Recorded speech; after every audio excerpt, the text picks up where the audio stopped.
బాబు మళ్ళీ అదే కలొచ్చిందా? ఆరావళి 9 రాజ్యాలకి మహారాణి. తరగని అందం, పెరగని వయసు, చెరగని సొగసుతో 200 సంవత్సరాల నుంచి చావు కూడా లేకుండా రాజ్యాలని పాలిస్తూ వస్తుంది. ఇదిలా ఉండగా అదే రాజ్యంలోనే నివసిస్తున్న విక్రమసింహ అనే 16 ఏళ్ల యువకుడి ఆరోగ్యం క్షీణించి చావు బ్రతుకుల్లో ఉన్నాడు. కొడుకు ఇంక బ్రతకడని విక్రమసింహ తల్లి కూడా ఆశలు వదిలేసుకుంది. ఒకరోజు విక్రమసింహ పడుకునుండగా ఏదో కలొచ్చి ఉలిక్కిపడి లేచాడు. వెంటనే తల్లి పరిగెత్తుకుంటూ వచ్చి, బాబు మళ్ళీ అదే కలొచ్చిందా?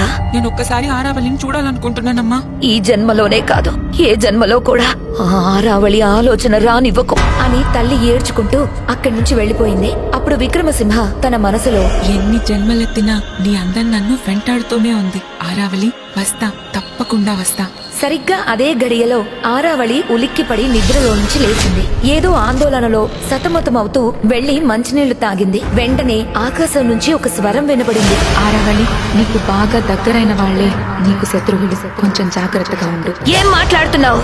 నన్ను తాకే మగాడు ఇంకా పుట్టలేదు అని గట్టిగా అరిచింది. చావులేని ఆరావళికి ఇప్పుడు తన అందం వల్ల ఎందుకు సమస్య రాబోతుంది? తల్లి విక్రమసింహని ఎందుకు హెచ్చరించింది? చావు బ్రతుకుల్లో ఉన్న విక్రమసింహకి ఆరావళికి ఏమైనా సంబంధం ఉందా?